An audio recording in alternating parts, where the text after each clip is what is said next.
আচ্ছা, তাহলে এখন দেখো যে বলছে পিছন দিকে বাঁকাতে দুইটি পেশি উচ্চের প্রয়োজন, এদেরকে হামস্ট্রিং পেশি বলে। হামস্ট্রিং নামকরণটা হওয়ার কারণ কি জানো? হাম মানে হাঁটুর পিছনের অংশ বোঝায়, আর স্ট্রিং মানে পেশি। তাহলে মনে রাখবা, হাম মানে হাঁটু বোঝায়, হাঁটুর পিছনের অংশ বোঝায়। হাম মানে হাঁটুর পিছনের অংশ, হাম মানে কি হাঁটুর পিছনের অংশ, আর স্ট্রিং মানে পেশি। স্ট্রিং মানে পেশি কি, এই হামস্ট্রিং পেশি মনে রাখা না, এখানে যতগুলো নাম আছে। ও আচ্ছা আচ্ছা আচ্ছা, ঠিক আছে, তাহলে বানাও এই দিয়ে দেবনি। হ্যাঁ আচ্ছা ঠিক আছে, বললা তো, তাহলে বানাই, আমি গ্রুপে প্রয়োজন হলে দিব, আর না হলে পরে একদিন বলে দেবো। হ্যাঁ আচ্ছা, তাহলে হামস্ট্রিং পেশি বুঝলাম। এখন বলছে আরেকটা পেশি, যে তাকে বলা হচ্ছে গ্যাস্ট্রোকনিমিয়াস পেশি। তো এরকম নাম কেন হলো? গ্যাস্ট্রোকনিমিয়াস পেশি নামকরণ কেন হয়েছে? হ্যাঁ বলো, কি কারণে নাম হয়েছে? গ্যাস্ট্রো মানে তো বাহুর থেকে বোঝায়, এখানে না, এই গ্যাস্ট্রো মানে বাহুর থেকে না, অবশ্য কোথায় লিখছি বাংলাটা, দাঁড়াও, গ্যাস্ট্রোকনিমিয়াস, আর বাংলাটা লিখছি কোথায় দেখি,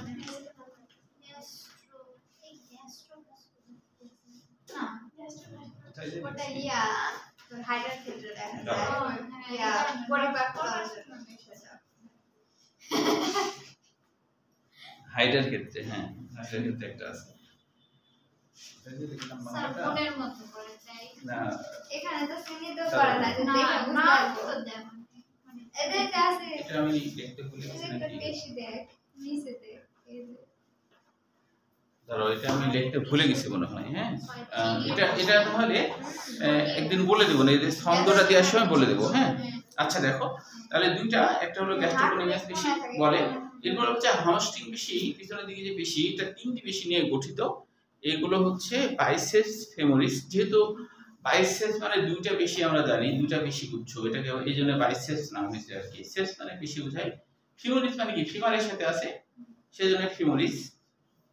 তারপরে সেমি মেমব্রেনোনাস, এটারও বাংলা আছে। সেমি মেমব্রেনোনাস নাম কেন হলো? সেমি মানে সেমি মেমব্রেনোনাস বলতে, সেমি মানে অর্ধ ঝিল্লির মতো, মানে পেশিটা কিছুটা ঝিল্লির মতো। হ্যাঁ এই আর কি, এই জন্য এরকম নাম হয়েছে। আর একটা হলো সেমি টেন্ডিনোনাস, মানে কিছুটা টেন্ডনের মতো। হ্যাঁ অর্ধ টেন্ডনের মতো, এই কারণে। তাহলে এই তিনটাই মনে রাখতে হবে, যে যেমন পরীক্ষায় আসতে পারে হামস্ট্রিং পেশির অংশ কোনটি, বা হামস্ট্রিং পেশির অংশ নয় কোনটি, হ্যাঁ, বা বক্ষীকরণ পেশির অংশ কোনটি বা অংশ নয় কোনটি। হ্যাঁ মেডিকেল এডুকেশনে আসছে। আচ্ছা এবার দেখো, পেশিগুলো শ্রোণীচক্রের ইস্চিয়াম অংশ থেকে উৎপন্ন হয়ে ফিমারের পিছন দিয়ে টিবিয়ার উপরে, টিবিয়া মানে তো এই যে এটা, তাই না, এই যে এটা হলো টিবিয়া, তেঁতুলের বিচির মতো দেখতে, এজন্য এটাকে টিবিয়া এর একটা নাম কি ছিল? প্যাটেলা। হ্যাঁ এটা তো টিবিয়ার উপর দিয়ে, মানে পরে এখানে আসবে টিবিয়ার কোনটা বলো তো? এই যে নিচে, এটা হলো টিবিয়া, এটা হলো টিবিয়া, তাই না? আচ্ছা পরে প্যাটেলাতে আসবে। আচ্ছা বলছি, দেখো এখন বলছে যে টিবিয়ার উপর দিয়ে যুক্ত হয়েছে, এদের সংকোচনে ফিমার ও টিবিয়া কাছাকাছি আসে, হাঁটু সন্ধিতে ভাঁজ হয়। ফিমার আর টিবিয়া কাছাকাছি আসা মানে, যে ফিমার আর টিবিয়া কাছাকাছি আসে মানে, এটা তো ফিমার, তাহলে টিবিয়া তো এরকম যদি হয়, এরকম হয়ে যায়, তাহলে তো কাছাকাছি একটু আসলো, তাই না? কাছাকাছি তো আসলো, এই কথাই বলছি। সামনের দিকে আসা আসবে না, আমাদের হাঁটু যেমন এদিকে কি ভাঁজ হবে, এদিকে তো ভাঁজ হবে না, ভেঙে দিলে হতে পারে। হ্যাঁ ভেঙে দিলে হবে, এমনিতে হবে না, তাই না? সামনের দিকে অবশ্য হাত হয়, হাত সামনের দিকে হবে, হ্যাঁ হাত আবার পিছনের দিকে হবে না, তাই না? দুই দিকে হওয়া বিপজ্জনক। দুই দিকে হওয়া কেন বিপজ্জনক বলো তো? কেন বিপজ্জনক ইব্রাহিম বলতে পারবা? দুই দিকে ভাঁজ হওয়া বিপজ্জনক। দুই দিকে ভাঁজ হলে দেখা যাচ্ছে আলাদা হয়ে গেছে, হ্যাঁ সেটা না, তবে দুই দিকে হলে, যেমন তো তুমি ধরো যদি এক্সারসাইজ করার সময় হাত যখন এই যে হাতে ভর দিয়ে যখন হচ্ছে ইয়ে করে না, বুক ডাউন দেয়, তখন তো মনে করো থাকবে না, কখনো মনে করো এদিক ভাঁজ হবে, কখনো ওদিক হয়ে যাবে, ঝামেলা তো। দৌড়াতে পা পিছনের দিকে, আবার যে আমরা যে লাফ দিই, তাই না, লাফ দেওয়ার সময় কখনো এদিক ভাঁজ হবে, কখনো উল্টা দিকে ভাঁজ হয়ে মুখে লাগবে, এটা সমস্যা তো। ওই জন্য আল্লাহ একদিকে ভাঁজ করার ব্যবস্থা রাখছে, আরেক দিকে রাখবে, ওটা ঝামেলা হতো, তাই না? আচ্ছা, এরপরে বলছে গ্যাস্ট্রো, এই তো মনে পড়ছে আর কি, এটার লেখা আছে গ্যাস্ট্রোকোনিয়াস মানে হলো পায়ের পেট বুঝায়। পেট মানে গ্যাস্ট্রো। হ্যাঁ, আচ্ছা এই দেখো আমাদের পায়ের পেট কোনটাকে বলে জানো? আমাদের যে এইখানে যে মাংস আছে না, এই যে এখানে এটাকে পায়ের পেট বলে। এখানে তো মাংস নাই, হ্যাঁ, মানে এই জায়গায় এই যে এইখানে বেশ উঁচু করে যে মাংস থাকে না, পেট যেমন কিছুটা উঁচু থাকে, এই জন্য এটাকে বলা হচ্ছে পায়ের পেট। মাংস লাগাই আচ্ছা, তাহলে এটা হলো পায়ের পেট বলা হচ্ছে। তাহলে গ্যাস্ট্রোকোনিয়াস পেশি টিবিয়ার পিছনে অবস্থিত পায়ের ডিম বা গুলির প্রধান পেশি। ডিম কোনটা জানো? এই যে এটা ডিম, এই যে এটা ভিডিওতে তো দেখা যাবে না। আমাদের যে পায়ের এখানে উঁচা গোড়ালি আছে না, হ্যাঁ ওটাকে ডিম বলা হয়, পায়ের ডিম বলা হয়, গোড়ালিকে পায়ের ডিম বলে আর কি। হ্যাঁ, এটি ফিমারের কন্ডাইল, মনে আছে তো? কন্ডাইল মানে কি? গোল স্থিতি। ফিমারের এই যে ফিমারের গোল স্থিতি, তাই না? এটা হলো এপিকন্ডাইল আমরা জানি। আর এই যে বাইরের দিকটা এপিকন্ডাইল, এখান থেকে আসি একটু স্থিত হয়েছে, এটা এপিকন্ডাইল, তাই না? আর ভিতরের দিকে যে স্থিতি, এটাকে বলা হয় শুধু কন্ডাইল। ভিতরের দিকে হলে কন্ডাইল। কন্ডাইল মানে কি? গোল স্থিতি। কন্ডাইল মানে কি? গোল স্থিতি। বাইরের দিকে গোল স্থিতি হলে এপিকন্ডাইল, আর ভিতরের দিকে গোল স্থিতি হলে শুধু কন্ডাইল। কন্ডাইল মানে কি? গোল স্থিতি। তো সেই কথা বলছে যে কন্ডাইল থেকে সৃষ্টি হয়ে টিবিয়ার পিছন দিয়ে গোড়ালি অস্থি বা ক্যালকেনিয়াস ওই গোড়ালি অস্থি বলা হয়। ক্যালকেনিয়াস এর সঙ্গে অ্যাকিলিস কন্ডারা দিয়ে যুক্ত। অ্যাকিলিস কন্ডারা নামকরণ হয়েছে কেন?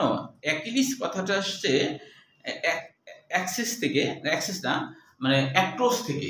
অ্যাক্রোস মানে হলো সর্বোচ্চ উঁচু কিছু আর কি, সব থেকে উঁচু জায়গাতে আসছে, এই জন্য এর নাম অ্যাকিলিস মানে সর্বোচ্চ। কন্ডারা মানে টেন্ডন, কন্ডারা মানে টেন্ডন, ওই যে টেন্ডন, টেন্ডন আর কন্ডারা এক কথা। তাহলে এইখানে দিয়ে যুক্ত। এর সংযোজনে ফিমার ও টিবিয়া নিকটবর্তী হয়। ফলে এটা কিন্তু শুধু এই যে বোল্ড করা যে শব্দগুলো, এটা জাস্ট এমসিকিউর জন্য পড়তে হবে, সৃজনশীল না। হ্যাঁ, এরপর এবার দেখো প্রসারণ পেশি। এটা অন্যান্য বোর্ডে আসছে, রাজশাহী বোর্ডে আসেনি। হ্যাঁ, অন্যান্য বোর্ডে আসছে, তবে অবশ্য তবে এইটা হচ্ছে যদি আসেও, তাহলে এই শব্দগুলো যদি মুখস্থ থাকে তাহলে বানায় লেখা যাবে। এই শব্দগুলো যদি মুখস্থ করো তাহলে বানায় লেখা যাবে। আচ্ছা, এবার দেখো প্রসারণ পেশি। প্রসারণ মানে কি হচ্ছে যে প্রথমে তো সংকোচন হয়েছিল আমাদের পা, যখন আমরা হাঁটি তখন তো সংকোচন হলো, এই যে সংকোচন হলো দিলাম, তারপরে এরকম যখন করি তখন কিন্তু এটা প্রসারিত হয়ে যায়, তাই না? তখন তো প্রসারিত হয়, তাই এটাকে বলছে প্রসারণ পেশি। উরুর সামনে, উরু বলতে কোনটাকে বোঝায় জানো? এই যে এই সামনে যে মাংসপেশি থাকে এটাকে উরু বলে। এই যে দেখতে পাচ্ছ, হ্যাঁ, এখানে যে মাংসপেশি থাকে তো এই মাংসপেশিকে উরু বলে। এই যে এটাকে বলা হয় উরু, এটাকে বলা হয় উরু। হ্যাঁ, তো ওই বলছে যে উরুর সামনে অবস্থিত চারটি পেশি নিয়ে গঠিত হলো কোয়াড্রিসেপস ফিমোরিস। কোয়াড্রা মানে হলো চার, কোয়াড্রা মানে চার, ওই জন্য নাম হচ্ছে কোয়াড্রিসেপস পেশি। কোয়াড্রা মানে কি? চার, ওই জন্য এরকম নাম হয়েছে। হ্যাঁ, চারটা পেশি, তাই কোয়াড্রিসেপস। সেপস মানে পেশি বোঝায়, কোয়াড্রা মানে চার। হাঁটুসন্ধির প্রসারণ ঘটায়। এটি শ্রোণী থেকে উৎপন্ন রেকটাস ফিমোরিস। রেকটাস মানে সোজা, রেকটাস মানে সোজা বোঝায়। হ্যাঁ, সোজা কোনো পেশিকে বলা হয় রেকটাস। তাহলে বলছে এটি রেকটাস ফিমোরিস এবং ফিমারের সামনে থেকে উৎপন্ন তিনটি ভ্যাস্টি পেশি। ভ্যাস্টি কথাটা আসছে ভেস্টাস থেকে। হ্যাঁ, এরকম বানান, না ভেস্টাস থেকে ভেস্টি পেশি। হ্যাঁ, ভেস্টাস থেকে ভেস্টি। ভেস্টাস মানে হলো বড় পেশি, ভেস্টাস মানে হলো বড় পেশি। তাহলে চারটি ভেস্টি পেশি বলছে না, তার মানে কি? চারটি বড় পেশি। ওই যে লেখা আছে না, চারটি ভেস্টি পেশি। ভেস্টি মানে ভেস্টাস, ভেস্টাস মানে কি? বড়। তাহলে বড় বড় চারটা পেশি, বড় বড় 4টা বেশি, এটাকে বলছে 4টি ভেষ্টি বেশি। ভেষ্টি মানে বহু বচন বোঝানোর জন্য ভেষ্টি, এক বচনে হলো ভেস্টাস, এক বচনে হলো ভেস্টাস। ও 3টা, হ্যাঁ। তাহলে এখন হচ্ছে কি কি বলছে ভেস্টাস, একটা হচ্ছে ভেস্টাস মিডিয়ালিস মানে মিডিল জায়গায় থাকে সেজন্য এরকম নাম হয়েছে। তারপর আরেকটা হলো ভেস্টাস ল্যাটারালিস, আমরা তো জানি ল্যাটারাল মানে পার্শ্বীয় বোঝায়, পার্শ্ব দিকে। আরেকটা ভিতরের দিকে, একটু ভিতরের দিকে থাকে, এর নাম হলো ইন্টারমিডিয়াস। এই 3টি বেশি একসঙ্গে প্যাটেলা এর টেন্ডনের মাধ্যমে টিবিয়ার সামনে যুক্ত হয়েছে। প্যাটেলা তো ওই যে এটা, তাই না, এই যে প্যাটেলা, এটার থেকে এখান থেকে যে টেন্ডনের সাথে উন্মুক্ত হয়েছে। এদের এইসব বেশি সংকোচনে হাঁটুসন্ধির প্রসারণ ঘটে। তাহলে এখানে কিন্তু এই শব্দগুলো মুখস্থ করলেই বানায় লেখা যাবে আর কি, হ্যাঁ। আবার শব্দগুলো মেডিকেল এডুকেশনে আসতে দেখেছি আমি, হ্যাঁ। এই জন্য এগুলো একটু শব্দগুলো বোল্ড করা শব্দগুলো, আচ্ছা ছন্দ বানাই দেবেন, এটা দুটোরই আলাদা আলাদা ছন্দ বানাই, ঠিক আছে। এবার দেখো, এবার হলো হাড় ভাঙার, এখানে আসি আমরা। হাড় ভাঙার এখানে প্রথমের দিকে যেটা আছে সেটা হলো যে হাড় ভেঙেছে কিনা তা কি করে বোঝা যাবে, এটা আসে না পরীক্ষায়, এমনি বললে বুঝতে পারবা। এখানে একটা বিষয় দেখো যে বিভিন্ন রকমের হাড় ভাঙা, একটা হলো অনুপস্থ অস্থি ভঙ্গ। অনুপস্থ মানে কি, মনে করো এটা একটা হাড়, এটা একটা হাড়, তো অনুপস্থ হচ্ছে কেন, অনুপস্থ কেন, যদি পোস্ত বরাবর ভেঙে যায়, পোস্ত বরাবর যদি ভেঙে যায় তাহলে তো অনুপস্থ, পোস্ত বরাবর ভেঙেছে তখন এর নাম হলো অনুপস্থ অস্থিভঙ্গ। রৈখিক অস্থিভঙ্গ মানে কি, যে অর্থাৎ হলো এইভাবে করে ভেঙে গেছে, এইভাবে করে ভেঙে গেছে, হ্যাঁ। তাহলে এটা কি রৈখিক না, লম্ব বরাবর ভাঙলো, এটা হলো রৈখিক। তারপর হচ্ছে তির্যক। তির্যক মানে কি, যে একটু ব্যাকা করে ভেঙেছে, মানে কি এরকম করে ব্যাকা করে ভেঙেছে, তখন এটাকে বলছে তির্যক। আচ্ছা, তারপরে বলছে আরেকটা কি, তির্যকের পরে পরিবেশটা আছে, দেখো পরিবেশটা বলছে যে সর্বিলাকার অস্থিভঙ্গ। সর্বিলাকার অস্থিভঙ্গের ক্ষেত্রে কি হয়, যে এটা সাধারণত কি হয় জানো, যে অনেক সময় ধরো তুমি সিঁড়িতে নামতে যাচ্ছ, হ্যাঁ, সেই সময় গোটা শরীর একটা পায়ের উপরে ভর লেগে তুমি গোটাটা ঘুরে গেছে, বুঝছো? ঘুরে দেওয়ার সময় আমারও ভয় লাগছিল আবার আমার ভেঙে না যায়, মানে পা ধরো সরলো না, পা কোনোভাবে আটকে গেছে, তো তুমি সিঁড়িতে নিচে নামার সময় পা আটকে গেছে, পা সরেনি, কিন্তু তোমার শরীরের ওয়েটের কারণে কি হয়েছে, হাড় মানে ওই যে হাড় আছে, হাড় হলো সর্বিলাকার ভাবে ভেঙে গেছে, মোচড় লেগেছে। এই জন্য এখানে একটা শব্দ আছে, দেখো লেখা আছে টর্সিয়ন ফ্র্যাকচার। ফ্র্যাকচার মানে ফাটল, আর টর্সিয়ন মানে মোচড়ানো। টর্সিয়ন মানে হলো মোচড়ানো, মোচড়ানো। ওই যে দেখো সর্বিলাকার অস্থিভঙ্গের ওখানে আছে, দেখো লেখা আছে, হ্যাঁ, টর্সন ফ্র্যাকচার লেখা আছে না, ওইটা টর্সন ফ্র্যাকচারে, টর্সন মানেই হলো মোচড়ানো, আর ফ্র্যাকচার মানে হলো ফাটল, ফ্র্যাকচার মানে ফাটল। এরপরে দেখো যে আরেকটা বলছে গ্রিনিস্টিক ফ্র্যাকচার। গ্রিনিস্টিক ফ্র্যাকচার নামকরণ কেন হয়েছে, অনুমান করে বলো। গ্রিন মানে তরুণ, গ্রিন মানে খাড়া হয়ে তো আছে।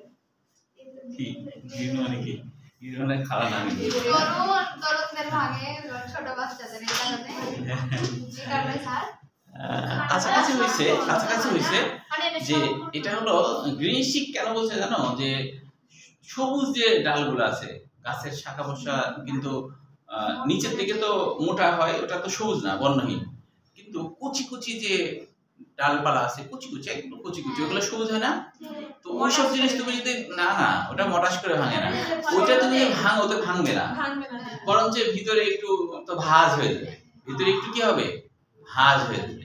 তো ছোট বাচ্চাদের হাড় ভাঙাটা ওই গ্রিনের মতো, মানে সবুজ কাণ্ডের মতো, ঠিক আছে, হ্যাঁ ওদের ভাঙেও তো কিছু হয়, তো তৈরি মানে কাছাকাছি একটু ছিল আর কি, তাই না? তাহলে কি তাই হচ্ছে না, যে ওই ছোট বাচ্চাদের মানে কচি কাণ্ডের ভাঙা আর ছোট বাচ্চার ভাঙা প্রায় কাছাকাছি, তো তাই ওই ভাঙার নাম হলো গ্রিনিস্টিক। বুঝা গেল? স্টিক বলতে ওই ডাল বোঝাচ্ছে, ওই জন্য আর কি, হ্যাঁ। তো এই জন্য এটাকে বলা হচ্ছে গিরিস্টিক ফ্র্যাকচার। বহুখণ্ড খণ্ডিত অস্থিভঙ্গ, এটা তো বুঝতেই পারছো, অনেক টুকরা টুকরা হয়ে যাবে আর কি। তো এটা সোজা, আশা করি পারা যাবে, নামগুলো খালি মনে রাখবা তাহলেই হবে। এরপরে দেখো সিকিউ হিসেবে করে রাখো। এরপরে দেখো অস্থি ভাঙার প্রকৃতি। প্রথমে বলছে উন্মুক্ত অস্থিভঙ্গ। উন্মুক্ত মানে কি, যে হাড় ভেঙে বাইরে বের হয়ে আসছে, তাহলে সেটা উন্মুক্ত। হাড় ভেঙে বাইরে বের হয়ে আসছে, তাহলে সেটা উন্মুক্ত, তাই না? আর একটা আছে হাড় ভেঙেছে কিন্তু ভিতরে আছে, তাহলে এটা তো বুঝতে পারছো বদ্ধ। আচ্ছা, এবার এখান থেকে আবার সৃজনশীল আসার ক্ষেত্রে এই যে সাধারণ বা বদ্ধ ধরনের হাড় ভাঙা, এইটার হলো সংজ্ঞা। প্রথমে সাধারণ অস্থিভঙ্গ কাকে বলে? হ্যাঁ, তো যে ধরনের অস্থিভঙ্গে অস্থি চামড়া বিদীর্ণ করে বের হয় না, ভিতরে থাকে আর কি, সেটাই সাধারণ অস্থি ভাঙা বলে। পরীক্ষায় আসে কিন্তু শুধু প্রাথমিক চিকিৎসা, অন্যগুলো আসতে দেখা যায় না। পরীক্ষায় হলো শুধু প্রাথমিক চিকিৎসাগুলো আসে। হ্যাঁ, রাইস ওই যে তিনটা শব্দ দিয়ে আর কি। আচ্ছা, এখন দেখো যে তাহলে সাধারণ প্রাথমিক চিকিৎসাগুলো কি, সেটা খালি সৃজনশীল হিসেবে আসে। তারপর লক্ষণগুলো একটু জাস্ট হালকা পাতলা পড়ে রাখবা যদি হঠাৎ দিয়ে দেয়। এগুলো তো আমার মনে হয় না যে বোঝার কিছু আছে। এরপরে দেখো যৌগিক বা উন্মুক্ত ধরনের হাড় ভাঙা। উন্মুক্ত হাড় ভাঙা, কিন্তু এটাকে যৌগিক বলার কারণ কি বলতো? উন্মুক্ত হাড় ভাঙা, কিন্তু এটাকে আবার যৌগিক বলেছে। কেন বলেছে যৌগিক বলার সাথে? উন্মুক্তর সাথে যৌগিক বলার কারণ কি? উন্মুক্ত বলছে, তার সাথে আবার যৌগিক কেন বলছে? না, অনেক খণ্ড হয় না।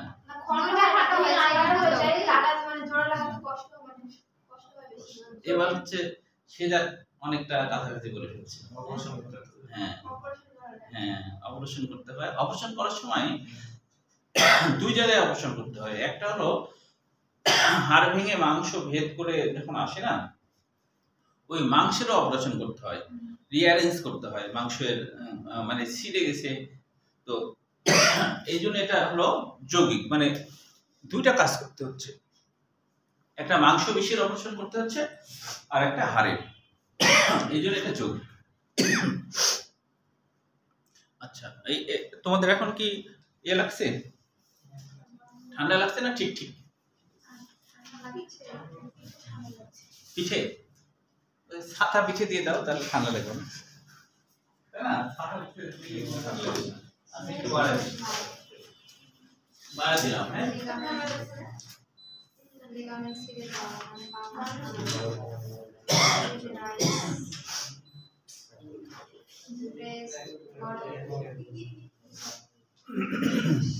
আমার ঠান্ডা লাগছিল ওই জন্য। তা আমার ঠান্ডা লাগছে, তাহলে আমার ধারণা তোমাদেরও লাগার কথা নাকি? লাগছে না নাকি? ঠিক আছে, আচ্ছা। তাহলে এটা যৌগিক এই কারণে নাম হয়েছে। এইটারও লাগবে হচ্ছে প্রাথমিক চিকিৎসা। আচ্ছা, এরপরে দেখো জটিল বা চাপা হাড় ভাঙা। তাহলে যদি হাড়টা বহু টুকরা বিশিষ্ট হয়, আর একটা হলো কয়েক টুকরা বিশিষ্ট, একজনের হাতের মধ্যে ট্রাক চলে গেছিল। হ্যাঁ, আমার একটা ছাত্রীর আব্বার এরকম ঘটনা ঘটেছিল, হাতের মধ্যে ট্রাক চলে গেছিল।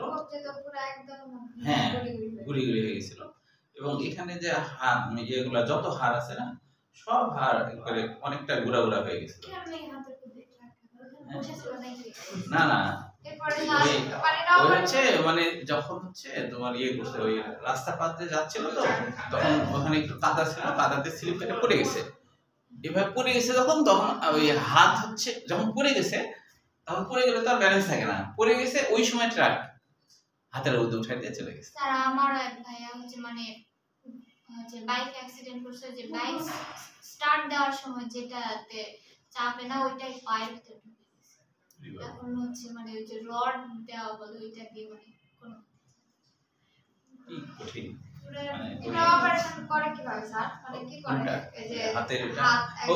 হাতের ওটা বাংলাদেশেরই ঢাকাতে একজন ডাক্তার অপারেশন করছিল। মানে অনেকেই কিন্তু ওই ক্ষেত্রে যে ইন্ডিয়াতেও গেছিল, ইন্ডিয়ার ডাক্তারও সাহস পায়নি, কিন্তু বাংলাদেশের একজন ডাক্তার পরে আর কি তোমার সাহস করে বলছে আমি এটা করবো আর কি। তো সে এটা অপারেশন করছিল কিভাবে, যে এই যে তোমার হাড়গুলো তো গুঁড়া গুঁড়া হয়ে গেছে, হ্যাঁ, তো ওই প্রতিটা গুঁড়া হাড় আবার রিঅ্যারেঞ্জ করছে, যেখানে যেটা হওয়ার সেটা লাগাইছে আর কি, বায়োলজিক্যাল আঠা দিয়ে লাগাইছে সবগুলা যেভাবে ওরা তো জানে কোথায় কোন হাড়গুলা সব জোড়া লাগাইছে, বুঝছো? জোড়া লাগিয়ে এবার কি করছে, এখানকার কিন্তু চামড়া টামড়া তো কিচ্ছু নাই, সব নষ্ট হয়ে গেছে, এগুলো সব ফেলে দিছে, দিয়ে একবারে কঙ্কালি করে ফেলেছে, একবারে কঙ্কাল কঙ্কাল অবস্থাতে তোমার ওগুলা সব লাগায়। এই জন্য বলা হয় যে বড় বড় ডাক্তাররা যারা অপারেশন করে তারা কিন্তু অনেক বড় ইঞ্জিনিয়ার, কারণ এমনি ইঞ্জিনিয়ার যারা ধরো তারা কিন্তু পদার্থের উপরে ইঞ্জিনিয়ারিং করে, ওটা তো মারা বচা নাই, মানে একবার হলো না আবার চেষ্টা করবে, ওটা তো মরে যাচ্ছে না। আর প্রাণীর উপরে করা, মানুষের উপরে করা, এটা কিন্তু চান্স একবারই, তাই কি না? পদার্থের কিন্তু একবার হলো না আবার ভাঙে চলে আবার নতুন, কিন্তু মানুষ এটা করতে পারবে? এই জন্য বলা হয় যে বড় ইঞ্জিনিয়ার আসলে সত্যিকার অর্থে ডাক্তাররা। তাই না, ওটাই তো।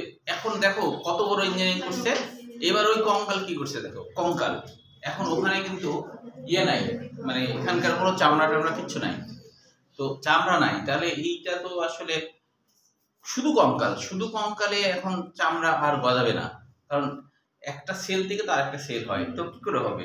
তখন সে কি করছে, সে পেট কেটে পেটের চামড়ার ভিতরে ওই কঙ্কালটা ঢুকাই দিয়ে ব্যান্ডেজ করে দিয়েছে। তারপরে হচ্ছে 15 দিন পরে আল্ট্রাসাউন্ড করে দেখছে, হ্যাঁ 15 দিন ছিল। তারপর পরে 15 দিন পরে পেটের মধ্যে হাত ছিল, ওইভাবে হাত ছিল, ওই অবস্থায় সে সব কাজ করতে পারতো আর কি, ওইভাবে যেত, তো হাঁটা চলা সবই করতো। তো 15 দিন পরে দেখছে ওই যে কঙ্কালের উপরে আবার চামড়া টামড়া সব লেগে গেছে। তারপরে আরো 10 দিন লাগছিল, পরে আবার না, এখানে ব্যাপারটা হলো পেটের চামড়ার সাথে লাগেনি বলতে কি, যে যখন এখানে রাখছে তো পুষ্টি পাইছে, তো ঠিকঠাক ভাবে পুষ্টি পাইছে, ওই পুষ্টি পাওয়ার জন্য আবার নতুন করে তৈরি হয়ে গেছে, পুষ্টি পেয়ে নতুন করে তৈরি হয়ে গেছে, এইটাই ঘটনাটা ঘটছে আর পুষ্টি পেয়ে নতুন করে তৈরি হয়ে গেছে। আর বাইরে থাকলে তো পুষ্টি টুষ্টি ওইভাবে ভিতর থেকে পাসিং হয়তো বা হতো না, ওখানে সরাসরি কোষ থেকে পুষ্টি পাচ্ছে, তো এটা বিশাল বড় একটা অপারেশন না, তাই কি না? তো এরকম আর কি। তো বাংলাদেশেরও অনেক বড় বড় ডাক্তার আছে। বাংলাদেশের ইঞ্জিনিয়ারিং সাইডটা খারাপ, যে যেমন ধরো বুয়েট 5,000তম, কত খারাপ, কিন্তু বাংলাদেশের মেডিকেল সায়েন্স নাকি 20-এর মধ্যে আছে, বাংলাদেশের মেডিকেল সায়েন্স 20-এর মধ্যে আছে। বাংলাদেশের মেডিকেল সাইডটা ভালো, কিন্তু ইঞ্জিনিয়ারিং সাইডটা খুবই খারাপ, বুঝছো? আচ্ছা, ওই জন্য বাংলাদেশের সার্টিফিকেটের দাম নাই তো, বাংলাদেশ থেকে পড়াশোনা করে ইংল্যান্ডে ডাক্তারি করা যায়, বাংলাদেশের সার্টিফিকেট, হ্যাঁ সব বই এক, কিন্তু বাংলাদেশের পড়াশোনার ইঞ্জিনিয়ারিং সাইডে পড়াশোনা মানে এত খারাপ যে আমার এইসব স্টুডেন্টরা বিদেশে আছে আর কি, যে বলছে যে আমাদেরকে দামই দেয় না, বাংলাদেশের থেকে পড়াশোনা করে আসছি বলে আমাদের কোনো দাম নাই, বুয়েট থেকে পড়াশোনা করে গেছে কিন্তু দাম দেয় না, মানে প্রমোশন দেয় না, একবারে নিচু পোস্টে রেখে দিয়েছে। যারা ইউরোপ আমেরিকা থেকে পড়াশোনা করে আসছে তাদের দাম বেশি, এমনকি ভারত পাকিস্তানের থেকেও যারা গেছে তাদের দাম বেশি দেয়, বাংলাদেশের পড়াশোনার দাম দেয়। ভারত পাকিস্তানের পড়াশোনার মানও ভালো, তো করে না, ওই গুরুত্ব দেয় না, এই যে বলে এত নিচু পোস্ট, ধরো যে যন্ত্রপাতি মুছামুছির মতো, ওকে কোনো দায়িত্ব দেয় না, বড় পদে দেয় না, বাংলাদেশিদেরকে এত খারাপ মান বাংলাদেশের। আচ্ছা, এখন দেখো তোমরা ভবিষ্যতে সেরকম জায়গায় গেলে তোমরা পড়াশোনার মান ভালো কিছু করার চেষ্টা করো নাকি সেরকম? হ্যাঁ না, ইঞ্জিনিয়ারিং সাইডটাকে ভালো করার চেষ্টা করো, বা বিশ্ববিদ্যালয়ের সাইডটাকেও ভালো করার চেষ্টা করো তোমরা, এরকম ইয়েতে গেলে, তাই কি না? নাকি তোমরা আলু ভর্তা বানানো শিখাবে আবার? আলু ভর্তা, ডিম পোস্ট কিভাবে করতে হয়,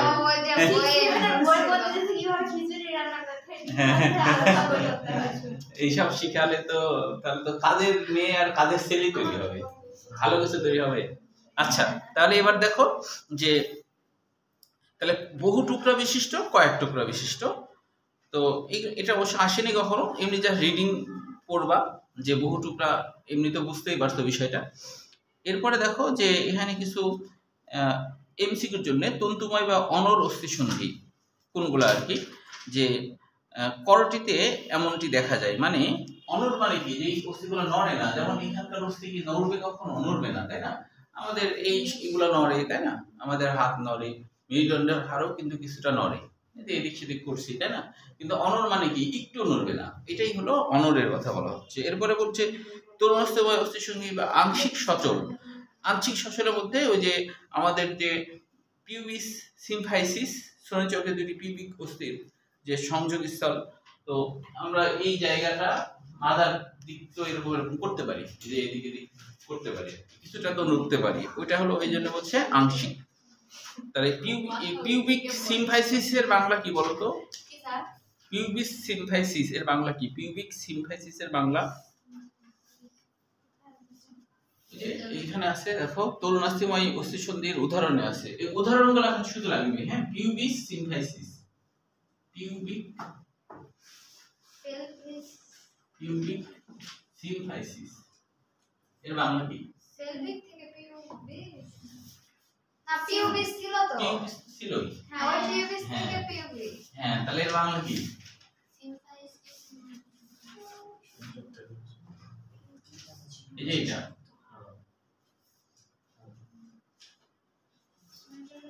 বুঝতে পারছো?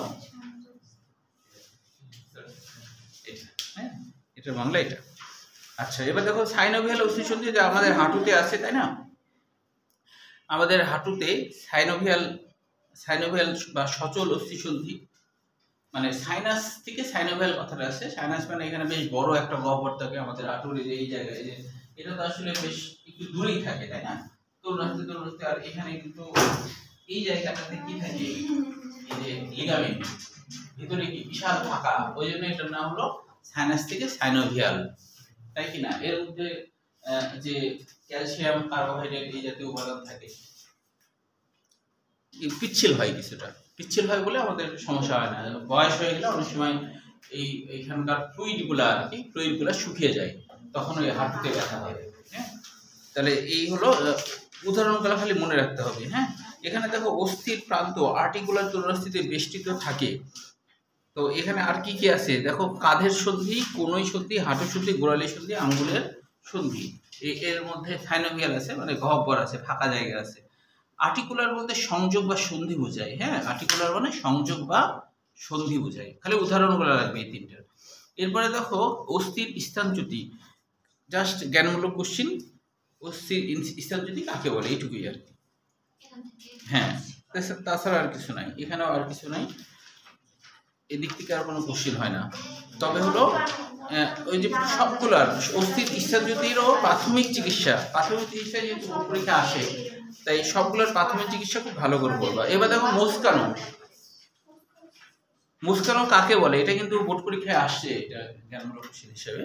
মুস্কানো কাকে বলে? অস্থিসন্ধিতে আঘাত পেলে সন্ধিতে অবলম্বন দানকারী লিগামেন্টে সৃষ্টি হয় অস্বাভাবিক বৃদ্ধি বা টান, কিংবা লিগামেন্ট ছিঁড়ে গেলে এমন অবস্থাকেই মুস্কানো বলা হয়। ওই যে আমরা সিঁড়িতে নামার সময় পা এরকম ব্যথা হয়ে যায় না, এটাকে মুস্কানো বলে। হ্যাঁ, অনেক ব্যথা হয়, হাঁটাটা যায় না। লিগামেন্ট আর টেন্ডনের মাঝে পার্থক্যটা আছে আমি বলবো।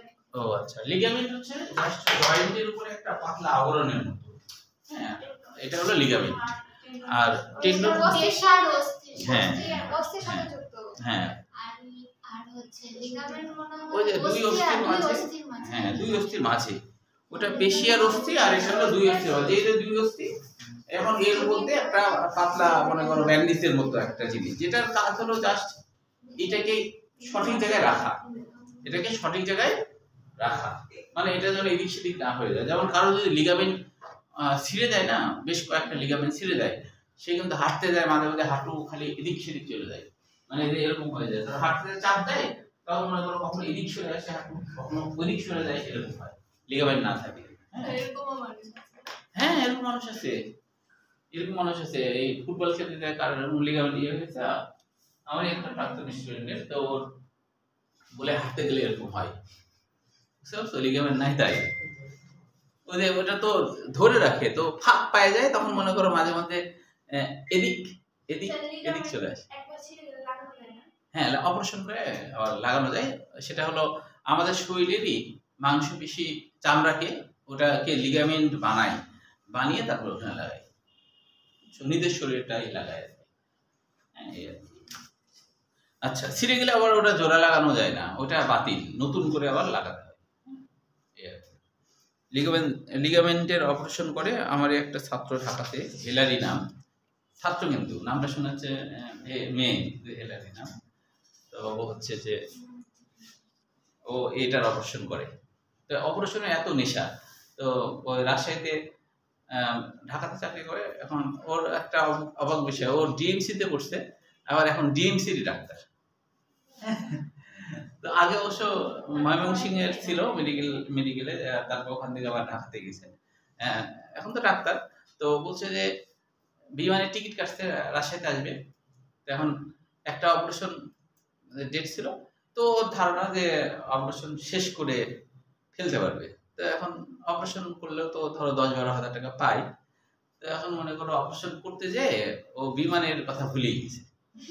হ্যাঁ, অপারেশন শেষ করে আবার মানে ওই রোগীদের সাথে কথা বলছে, তারপর এসে দেখে বিমান চলে গেছে। তো পরে আর কি মানে প্রাইভেট কারে আসছে, তো এখন অপারেশনের নেশাতে ভুলে গেছে।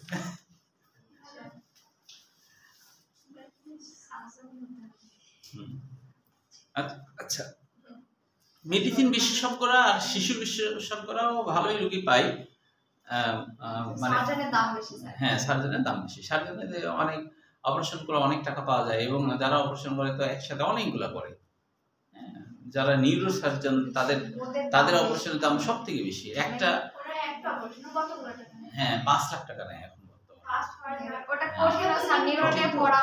অনেক কঠিন। রাজশাহীতে নাই তো, রাজশাহীতে নিউরো সার্জন এর মানে সার্জন নাই, হ্যাঁ সার্জন নাই ওখানে। তোমার একটা ওদের আবার কি যে একদিনে 10-12টা অপারেশন করে, তাহলে ধরো 5 লাখ করে হলে 10টা করলে 50 লাখ, একদিনে 50 লাখ টাকা ইনকাম। ওর মানে ওর 14 গোষ্ঠী খায় শেষ করতে পারে না, পারবে 14 গোষ্ঠী খায়। তো এত টাকা নাই। আবার কি যে তোমার মারা গেলেও টাকা তো আগে নিয়ে নিবে, মানে মাথা ফাটালেই 5 লাখ টাকা। এখন রোগী বাঁচলেও আর ওই কারণে টাকা তো পরে নেবে না, বুঝছো, টাকা পরে নেবে না, টাকা আগে নিয়ে নেবে। কারণ মারা গেলে তো টাকা দেবে না, দিবে আর চাইতে পারবে। হ্যাঁ হ্যাঁ হ্যাঁ, না কিন্তু টাকাটা যে আগে নিয়ে নেয় এটাই তো সমস্যা। টাকা আগে নিয়ে গেল, এখন হচ্ছে যে মারা গেলে তো আর কিছু নাই, মারা গেলে তো আর পাচ্ছে না, তাই কি না? তাই আমি চিন্তা করি 14 গোষ্ঠী মানে বসে থাকে শেষ করতে পারবে না, তাই না? যে ন্যানো টেকনোলজির যুগ আসলো, ন্যানো রোবটগুলো সব একা একাই ঢুকে অপারেশন করেছে, ডাক্তারের দরকার হয় না, ডাক্তারগুলো কই যাবে? আরো দেখো কত কি হয়, কত উন্নতি আরো হয়। মানুষ নাকি একটা জুতা আবিষ্কারের চেষ্টা চলছে, ও জুতা পরে থাকলে তুমি আকাশে উঠতে পারবে, বিমান লাগবে না। হ্যাঁ হ্যাঁ, বিমান যত দূরে যায় তত দূরেই গেল, তাই না? ওটা তো সুবিধা না, তোমার যে জায়গা, ধরো বিমান তো একটা বড় জিনিস, আর তুমি জুতা পরে উড়লা। তবে মাঝে মধ্যে দেখা যাচ্ছে যে উঠতে যায় না, মাঝে মাঝে উঠতে যায় একটা ঝামেলা আছে, দেখা যাচ্ছে তুমি এখানে পড়তে আসছো, দেখা যাচ্ছে নদী পার হয়ে ওই দিক চলে গেছো, মানে ভারত চলে গেছো।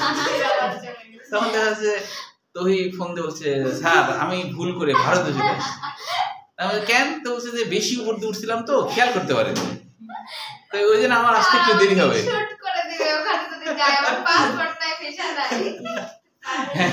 ঠিক অবশ্য, দেখা আমাদের মারি দেবে করে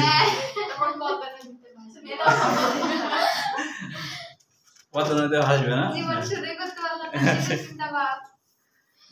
দেখো তোমাদের ছেলে মেয়েদের সময় হয়তো বা হয়ে যাবে, হ্যাঁ তোমরা জুতা পরে পরে যানবাহন আর এত যানবাহনের ইয়ে করতে হবে না।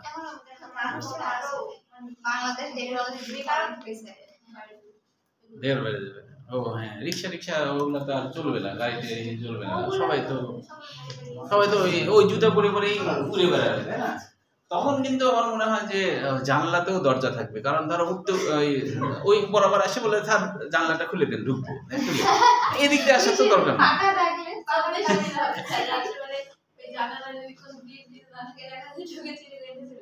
হ্যাঁ ওটাও তো হবে, চোরদেরও সুবিধা হবে, চোরদের আবার ওই জুতা। সভ্য দেশে এই চোর নাই, আর কোন জিনিস পরে থাকা মানে নেওয়া করে না, আমি তো বাংলাদেশি সভ্য দেশে। তবে আমি দেখছি যে ম্যাক্সিমাম ক্ষেত্রে যারা ট্যালেন্ট হয় তারা তুলনামূলকভাবে আমি দেখছি যে সৎ হয় তুলনামূলকভাবে, যদিও মানে পরিবেশ পরিস্থিতির কারণে অনেক ট্যালেন্টরা অনেক অপকর্ম করে, তাই না? তো বেশি অপকর্ম তো রাজনীতিবিদরাই করে, আর রাজনীতিবিদরা খুব ট্যালেন্ট হয় না, ট্যালেন্টরা খুব একটা রাজনীতি করে না, জড়ায় না। পড়াশোনার ইয়ে তো সব মনে করো যেগুলা বেশিরভাগই দেখবা যে পড়াশোনায় তারা অত ভালো ছিল না, হ্যাঁ। তো বেশি ট্যালেন্ট যারা তারা কিন্তু তুলনামূলকভাবে সৎ হয়। আবার ইউরো আমেরিকাতে সৎ বেশি কেন, ওরা তো আরো বেশি ট্যালেন্ট, তার জন্য ওরা একটু সৎ। হ্যাঁ ওই জন্য বলছে না পড়ে থাকলে তুলে না, এরকম।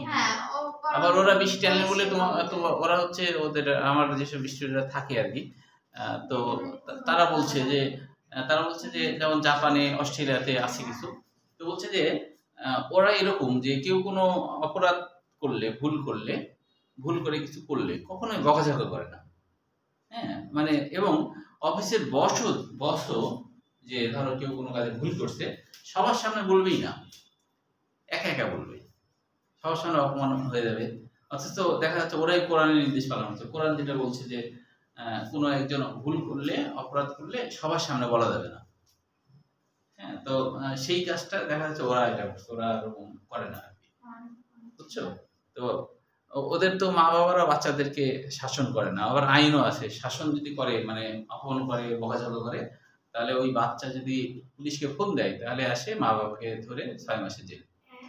হ্যাঁ ওদের দেশে এরকম আইন, ইউরো আমেরিকা সব এই আইন।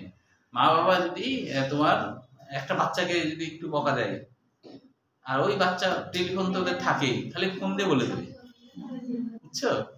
ওই যে 999 নাকি আছে না, ওরকম একটা খুব ছোট্ট জিনিস, হ্যাঁ 999, ওইটাতে ফোন দিলে ওরা তখন বলে কি দরকার, তখন বলতে আমার পুলিশের দরকার, তো ওরা তখন সংযোগ দিয়ে দেবে, তখন বাচ্চা বলবে আমার আব্বা বা আমার আম্মা আমাকে বকছে, বাস আর কোনো কথা নাই। সাথে সাথে একবার পুলিশের গাড়ি চলে আসবে, আসে মা বাবাকে ধরে নিয়ে চলে যাবে, 6 মাসের জেল। আচ্ছা, তাহলে মুস্কানের ক্ষেত্রেও করতে হবে প্রাথমিক চিকিৎসা, মুস্কানের ক্ষেত্রেও প্রাথমিক চিকিৎসাই করতে হবে, হ্যাঁ।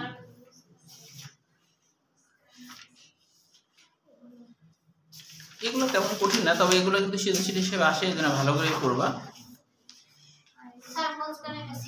হ্যাঁ সিকিউ, প্রাথমিক চিকিৎসাটা সিকিউ, প্রাথমিক চিকিৎসা, হ্যাঁ।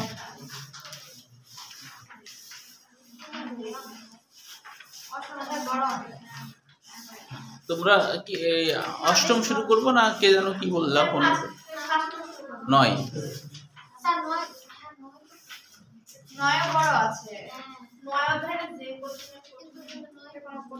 ওই হাসপাতাল 9 কথা বলছো? আচ্ছা হাসপাতাল 9 অধ্যায় অনেক না স্যার, ওই অধ্যায় এত কঠিন আর বড়, অনেক কঠিন, পড়লে তখন সহজ হয়ে যাবে। এখন কঠিন মনে হচ্ছে, যখন শুরু করবো আমরা তখন সহজ হয়ে যাবে, বুঝছো? এখন